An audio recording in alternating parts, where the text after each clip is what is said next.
हरे कृष्ण।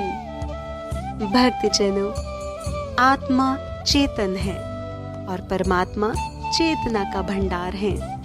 परमात्मा की निकटता आत्मा को चेतनता, पवित्रता और प्रखरता से लाभान्वित करती है। अर्थात परमात्मा के निकट बने रहने के लिए हमें भक्ति पूर्वक यत्न अवश्य करने चाहिए। पूर्ण परमात्मा भगवान श्री कृष्ण जी की भक्ति करने का सुअवसर एकादशी व्रत के रूप में हमें प्राप्त होता रहता है। आपके अपने चैनल कथापुंज में एकादशी व्रत कथा श्रृंखला में मार्गशीर्ष माह के कृष्ण पक्ष की एकादशी, जिसका पावन नाम उत्पन्ना एकादशी है, का वर्णन करने का प्रयास करेंगे। आइए सबसे पहले जानते हैं उत्पन्ना एकादशी का शुभ मुहूर्त।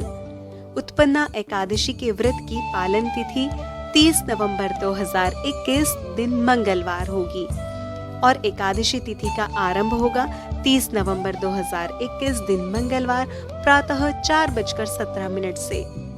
एकादशी तिथि की समाप्ति होगी 1 दिसंबर 2021 दिन बुधवार मध्य रात्रि 2:17 तक।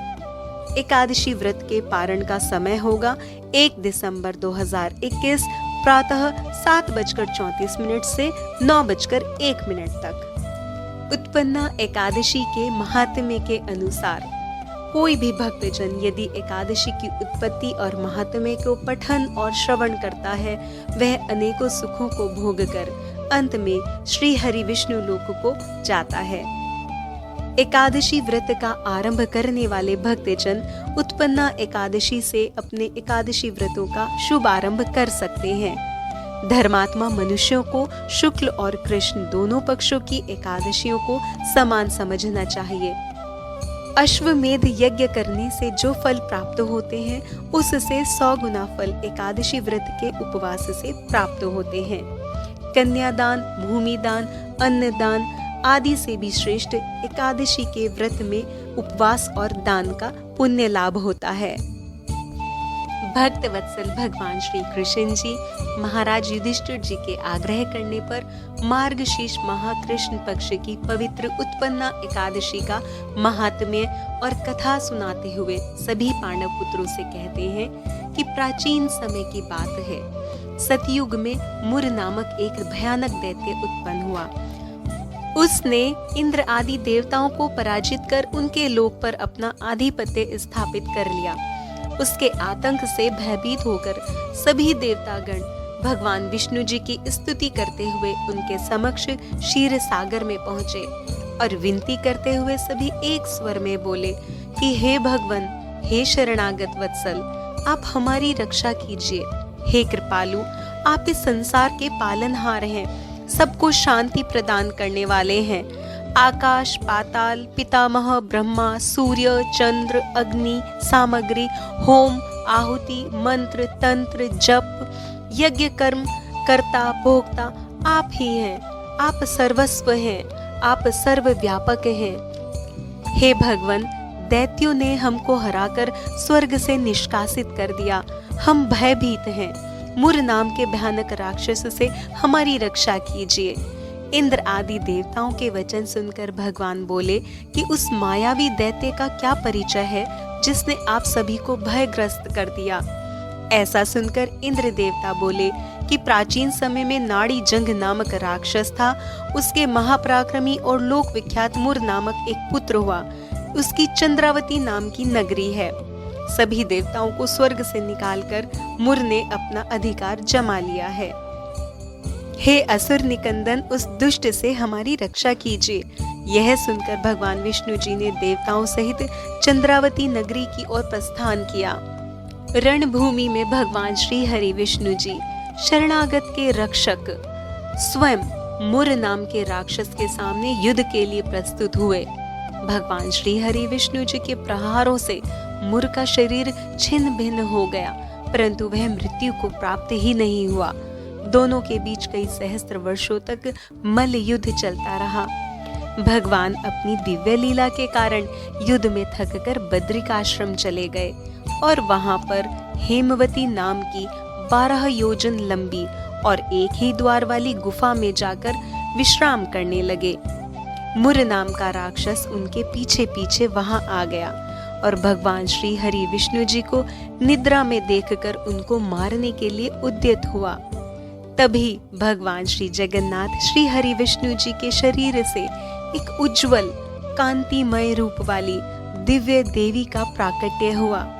वह अति सुंदर देवी आयुधों से सुसज्जित थी और उन्होंने राक्षस मुर को ललकारा और तत्काल ही उसे मौत के घाट उतार दिया।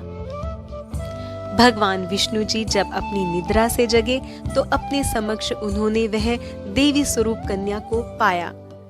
उस देवी ने उन्हें प्रणाम करते हुए कहा कि मैं आपके विग्रह से उत्पन्न हुई हूँ, आप मेरे पिता हैं। मैंने आपके शत्रु मुर का संहार कर दिया है। अंतर्यामी भगवान श्री हरि विष्णु जी ने उन देवी जी से कहा कि आपका एकादशी के दिन जन्म होने के कारण आपको उत्पन्ना एकादशी के नाम से जाना और पूजा जाएगा। एकादशी का व्रत पालन करने वाले धर्मात्माओं के पुण्य में आपके कारण वृद्धि होगी। एकादशी व्रत की कथा के श्रवण और पठन से अनंत पुण्य की प्राप्ति होगी। हे देवी, जो चाहे वह वर मांगो। देवी ने कहा, आज एकादशी के दिन जो भी भक्त आपका व्रत, उपासना, पूजा अर्चना, आपका नाम स्मरण, कीर्तन, जप आदि करे, उसके लिए अंत समय में मुक्ति सहज हो जाए और आपके धाम में उसका स्थान सुनिश्चित हो जाए, ऐसा वर दीजिए प्रभु। एकादशी के व्रत पालन करने वाले को लेने के लिए अंत समय में यमराज के दूत नहीं आए, आप स्वयं आए। ऐसा सुनकर भगवान विष्णु जी ने एकादशी को अपना आशीर्वाद देते हुए वरदान दिया कि सदैव एकादशी मुझे प्रिय होगी और एकादशी तिथि में किए गए व्रत, दान, तुलसी पूजन और भगवत आराधना का पुण्य अनंत होगा। आइए जानते हैं एकादशी व्रत के नियम। एकादशी व्रत के नियमों का पालन दशमी तिथि से ही प्रारंभ कर देना चाहिए। दशमी तिथि को संध्या से पूर्व सात्विक भोजन करना चाहिए। एकादशी के व्रत में अन्न जैसे चावल, गेहूं, दाल, चना आदि पदार्थों का सेवन नहीं करना चाहिए। किसी भी प्रकार का प्याज, लहसुन से युक्त भोजन नहीं करना चाहिए। एकादशी व्रत के दिन प्रातः ब्रह्म मुहूर्त में उठकर अपने नित्य कर्मों से निवृत्त होकर स्वच्छ वस्त्र धारण करें। शंख, चक्र, पद्म और गदा धारण किए हुए भगवान श्री हरि जी के सुंदर चतुर्भुज रूप का ध्यान करें। माता लक्ष्मी जी सहित भगवान श्री हरि जी को पंचामृत से स्नान कराएं और श्रृंगार करें। धूप, घी का दीपक, नैवेद्य, ऋतुफल, फूल, तिल और तुलसी जी अर्पित करें। तुलसी माता के समक्ष श्री हरि जी का नाम स्मरण करें। श्री हरि जी के समक्ष हाथ में जल और पुष्प लेकर एकादशी के व्रत का संकल्प करें और व्रत कथा का श्रवण या पठन करें। इसके पश्चात आरती करें। श्रीमद् भागवत गीता जी का पाठ और विष्णु सहस्त्र नाम का जप भी किया जा सकता है। व्रत में अपने शरीर के साथ आत्मा की भी शुद्धि रखें। किसी से अप्रिय वचन ना बोलें। राग, द्वेष, ईर्ष्या, वासना, लोभ और निंदा का त्याग करें। हृदय की कठोरता को त्याग कर सुंदर निर्मल भाव धारण करें। संध्या के समय आरती, दीपदान, रात्रि जागरण और कीर्तन करें।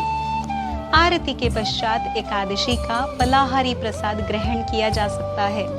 अगले दिन अर्थात द्वादशी तिथि में व्रत पारण के नियत समय पर ब्राह्मण को दान और दक्षिणा देने के पश्चात ही अपने व्रत का पारण करें। यदि किसी कारण से आप व्रत नहीं कर पा रहे हैं तो भी एकादशी के दिन चावल का प्रयोग नहीं करना चाहिए। यदि हमारा यह प्रेम पूर्वक प्रयास आपके हृदय में भक्ति रस की अनुभूति को दृढ़ करने का प्रयास करता है तो कृपया इस श्रृंखला को बनाए रखकर पुण्य का लाभ करें। कथा रस को अपने स्नेही जनों में भी बांटें और कथापुंज चैनल को सब्सक्राइब, वीडियो को लाइक और शेयर अवश्य करें। आपकी प्रसन्नता की कामना के साथ हरे कृष्ण।